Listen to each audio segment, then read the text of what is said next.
ঝিনাইদহের মহেশপুরে উপজেলা আইনশৃঙ্খলা কমিটির মাসিক সভা অনুষ্ঠিত হয়েছে।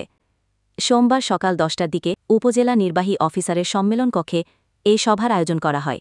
সভায় সভাপতিত্ব করেন উপজেলা নির্বাহী অফিসার খাদিজা আক্তার। এই সময় উপস্থিত ছিলেন মহেশপুর থানার ভারপ্রাপ্ত কর্মকর্তা সাজাদুর রহমান, মহেশপুর ব্যাটালিয়ন ৫৮ বিজিবির সহকারী পরিচালক মুন্সি এমদাদুল হক, সাবেক উপজেলা চেয়ারম্যান আব্দুল হাই, আদর্শ প্রেস ক্লাবের সভাপতি লুৎফুর রহমান, প্রেস ক্লাব মহেশপুর সভাপতি সরোয়ার হোসেন সহ বিভিন্ন রাজনৈতিক দলের নেতা, মুক্তিযোদ্ধা প্রতিনিধি, শিক্ষক প্রতিনিধি, সরকারি কর্মকর্তা ও সাংবাদিকবৃন্দ।